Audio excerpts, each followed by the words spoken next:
this is the ticket booth. If you were going to buy your tickets at the dock, but we bought our tickets online.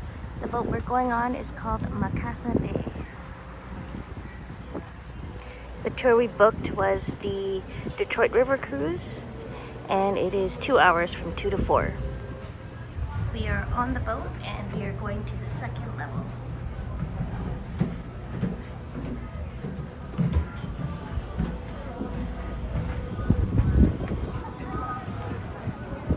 If you want, you can buy some drinks and I believe some snacks as well right on the boat. So it's mostly drinks, but there's also some snacks that you can buy. Lakes connecting the upper lakes down to the lower lakes, which is of course upper lakes, Lake Superior, Lake Huron, Lake Michigan. These ships pass on through the Detroit River to get to Lake Erie, then they carry on down to the Welland Canal and out to the St. Lawrence Seaway. Ship right next to us, this is called the Cathy McKeel. Cathy McKeel is currently loaded with grain products. It left Thunder Bay, Ontario, where it loaded grain about 2 days ago. It's made its way all the way down here now. It's going to be going to Windsor, Port of Windsor there. There's an ADM elevator dock, and that's where Cathy McKeel is headed to. This is a general bulk cargo ship. Operates here on the Great Lakes from early April right till about the middle of January until the ice sets in. The ship is owned by McKeel Marine. They're out of Hamilton, Ontario. Again, this is the Cathy McKeel general cargo ship. Actually a tanker ship. This ship has petroleum on it. The ship is called Algo Isle. It just loaded petroleum in Sarnia, Ontario. It's currently en route to Sept-Îles, Quebec, where it will deliver its cargo. As I mentioned, this is a cargo tanker ship. It's owned by Algoma Central Marine. They're out of St. Catharines, Ontario, and Algoma is one of the bigger shipping companies, not just in the Great Lakes, but in the world. Algo Isle operates year-round, generally, hauling petroleum products from Sarnia down to Nanticoke, Ontario in the wintertime, and it's usually assisted with icebreakers in the harsh winter months. Michigan. It is also the largest American city on the United States-Canada international border. The city of Detroit has a population of over 630,000, making it the 27th most populous city in the United States. The greater area known as Metro Detroit is home to 4.3 million people, making it the second largest in the Midwest after Chicago metropolitan area, and the 14th largest in the United States. And Detroit's regarded as a major cultural center known for its contribution to music, art, architecture, and design, in addition to its historical automotive background. Detroit's diverse culture has provided local and international input, particularly in music, with the city given the rise of Motown and techno, playing an important role in the development of jazz, hip-hop, rock, and punk. And right in front of us, coming up next, there is the Renaissance Center. It's now called GM Renaissance Center. It's also been nicknamed the Renson. The Renaissance Center was developed by Henry Ford II and was financed primarily by the Ford Motor Company. Construction started on the Renaissance Center in 1973 and was completed in 1977 with 5 towers, followed later by the 2 smaller towers. Construction of the building was commissioned by former Mayor Coleman Young, and in his first year generated over $1 billion in economic growth for downtown Detroit. The building is currently owned by General Motors. They bought the buildings for approximately $300 million in 1996. And the Central Tower holds the Marriott Hotel. It stands as the second tallest skyscraper hotel in the Western Hemisphere, standing over 80 stories. Detroit Princess here, getting a good look at it.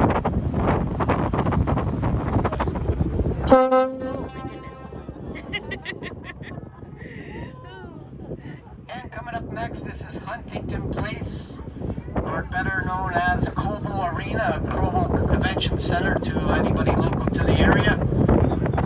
The facility was really named after the former mayor of Detroit, Albert Cobo. The largest annual event on Huntington Place is the North American International Auto Show, and held at the center since 1965.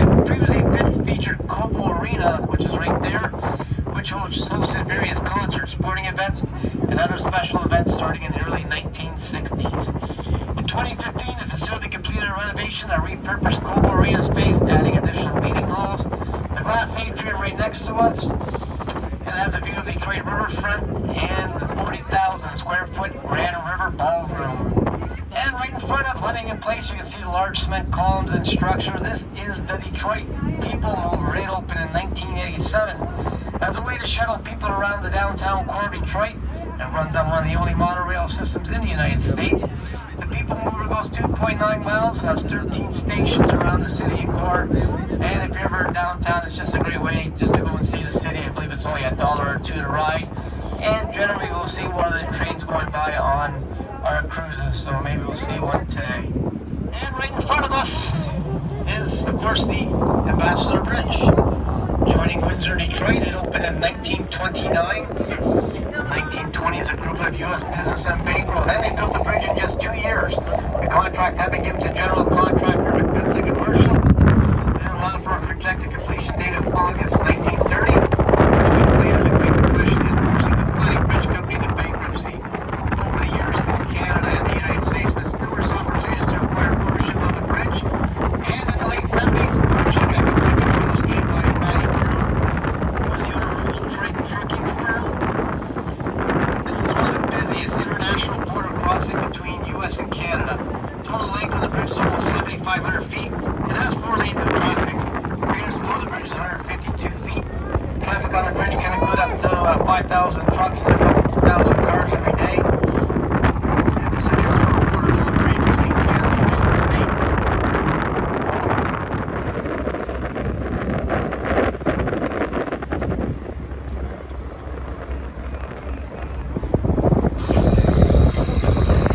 And coming up again here, another park and garden that's just opened here in the last 5 to 10 years. You see, this is a place for family and friends to come down and spend some time by the waterfront.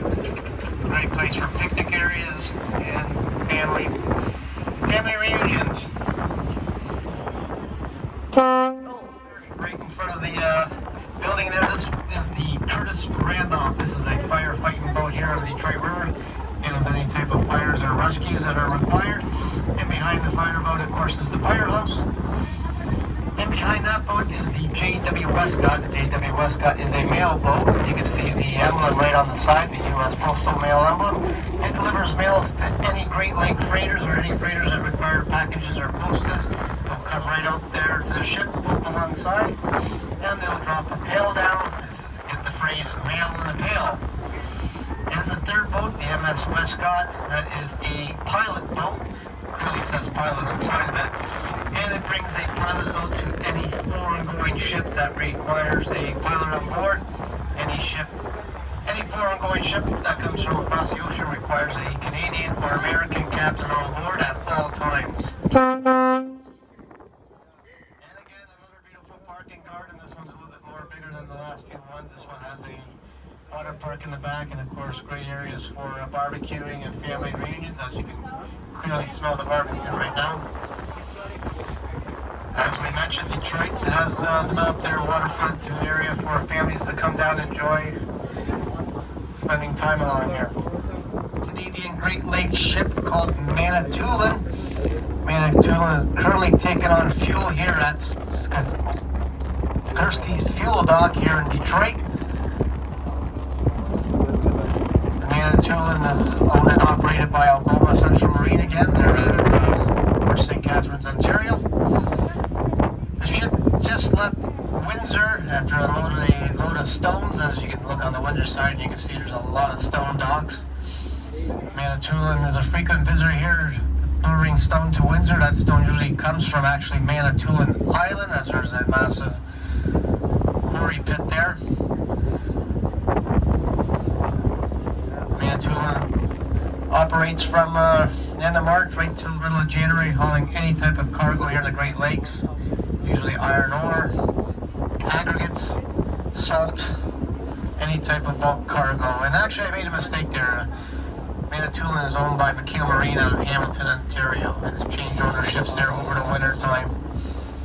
Again, he's taking on a load of fuel. He'll probably be here for 2 or 3 hours loading fuel. Then it's next port of call again is Sarnia, Ontario. We'll likely going to get a load of grain for delivery to a Lower Lakes port. So that these ships operate continuously from usually the end of March, early April, right till about the middle of January until the ice forms in the Great Lakes.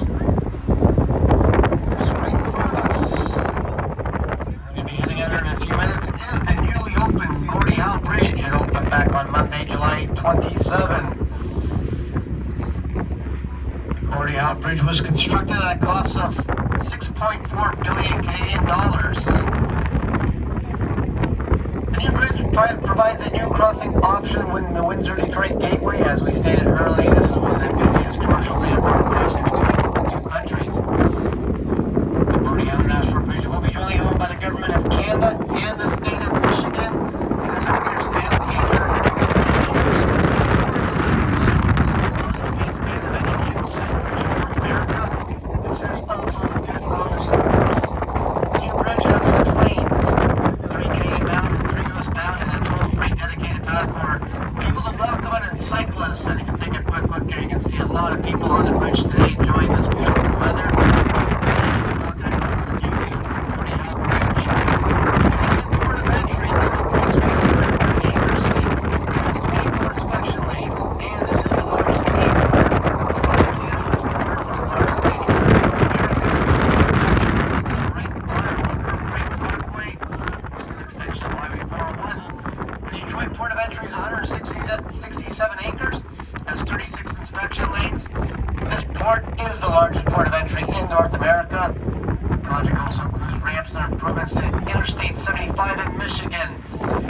Named after a little bay located in Hamilton, Ontario.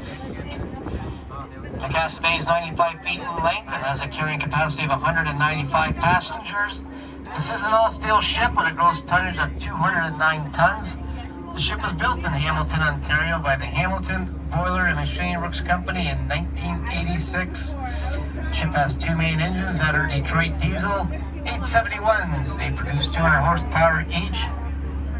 Anacostia Bay also has two Detroit 353 generators producing up to 200 amps of electricity.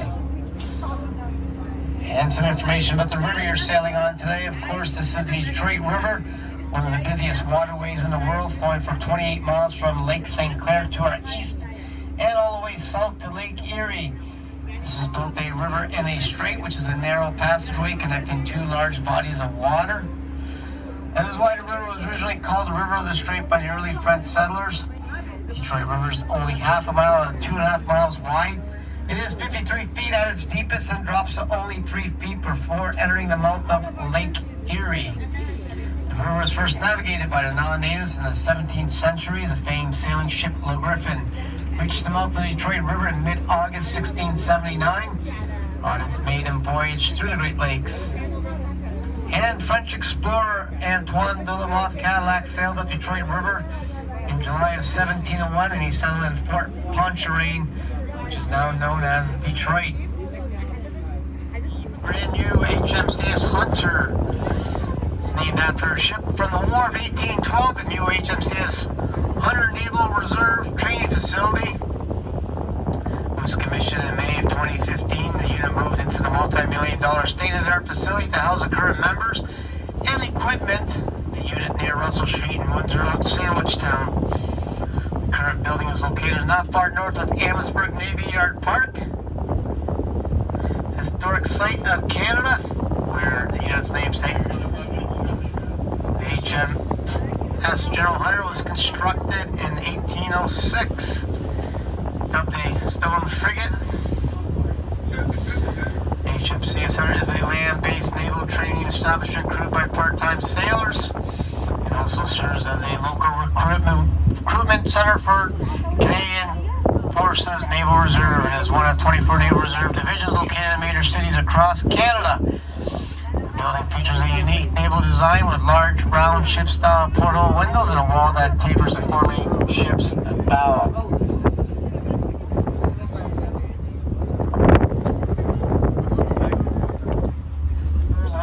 Off to the right there, you can see the large church green steeple. This is the Our Lady of Assumption Church. The parish is one of the oldest in Canada. The former cathedral of the diocese dates back to the founding of Detroit in 1701. Originally, Our Lady of Assumption was a mission church among the Hurons in Detroit, founded by the Jesuits in 1728. In 1765, approximately 60 French families living on the South Shore petitioned for a parish of their own. Instead of creating a second religious center in the same locality, it was decided that the mission of Assumption among the Hurons should become the parish of Our Lady of the Assumption, caring for the souls of both the Hurons and the French settlers. In 1845, the Diocese of London was established. Until then, it was all part of the Diocese of Quebec, and in 1859, Our Lady of Assumption was established at the cathedral. In 1870, the Brazilian founders took charge of the parish, and Assumption College was established in 1857. And if you take a look right next to us there, you can see the flags along the riverbank. This is the North Wall Memorial Monument. It was placed on the riverfront July of 1995. It's clearly identified with the two large flags on the riverbank. This monument was donated by 3 veterans of Michigan who financed the project entirely with their own money. Approximately 40,000 known Canadians joined the U.S. military to proudly fight side by side with their American patriots. There are 103 names engraved on the monument. That stands 14 feet wide and 11 feet tall and weighs 3 tons.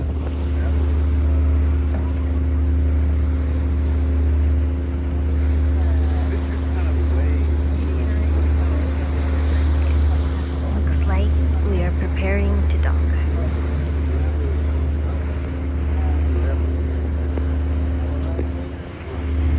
This was a 2-hour cruise from 2 to 4. It cost for 2 people, 2 adults, I believe it was just under $120, so $60 each. I would suggest that you line up early so that you can get a good place on the boat. And I also suggest trying to get to the very front of the boat so that you can follow along when they make the announcements of all the different attractions and historic things that they talk about. We started off on the left, but now I'm at the front so I could follow along better. So if you could get right to the front, you would get all the information as they talk about it. There is also a tunnel that connects between the two cities that's located just at our dock there. And it comes on the other side of Detroit there, right by the Renaissance Center. It's called the Windsor Detroit Tunnel. It opened in 1930, and it became the first vehicle international tunnel to connect between two cities. It opened in 1930.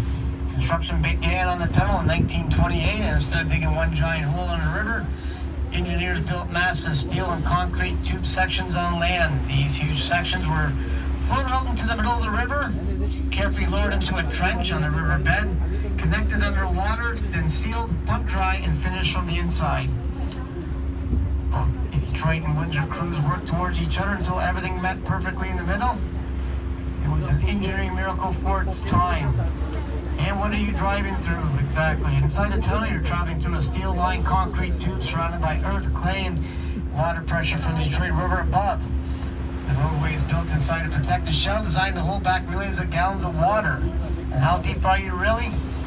Even though the drive feels smooth and flat, the roadway dips about 75 feet below the surface of the river at its deepest point. It was completed in only 26 months. The tunnel officially opened on November 3rd, 1930, costing about $23 million that time. And up next here, of course, this is the Park and Gardens. As we mentioned earlier, Windsor has many beautiful parks and gardens along its waterfront, and this is another one. Dieppe Park pays tribute to fallen soldiers during World War II at the Battle of Dieppe in France through various monuments or brilliant colored annuals and perennials. And it's also the location of the Great Canadian Flag, which is just right ahead of us. It welcomes visitors to Canada and the region of Windsor, Essex County. And ladies and gentlemen, we are going to be securing to our dock here in a few minutes for your safety with river traffic and wait from passing vessels. We ask you either remain seated or holding on to our railing until we are secured. We appreciate your positive comments on Facebook, X, Instagram, and Google Review. You can tag us at Macassa Bay, the name of the boat, or Windsor Premier Cruises. We hope you enjoyed the cruise today and definitely love to see you back again with family and friends. We have many cruises throughout this summer, including 3-hour sunset cruise and 3-hour sunset dinner cruises, and special theme cruises every Saturday night if you're looking for something to do on a Saturday. Again, on behalf of the captain and the crew of Windsor Premier Cruises, thank you again for sailing with us, and enjoy the rest of your day here in beautiful downtown Windsor. Everyone have a great day. Thank you. On the boat, there's also the option of getting dinner or lunch, I think. I think it's only certain cruises. The one we were on was just a tour. There was a little bit of a bar and snack section upstairs, but down here you can actually get some meals. This is the lower deck if you wanted to sit down here instead of the upper deck, but I did like the upper deck better, so I would suggest going to the upper deck. Thanks for joining me on the cruise today. It was a lot of fun and educational. I really enjoyed it. I would suggest that you come. Even though it's a little bit pricey, it is worth it, and you get to see both of the bridges. Hope you enjoyed. Don't forget to like and subscribe, and I'll see you in the next video.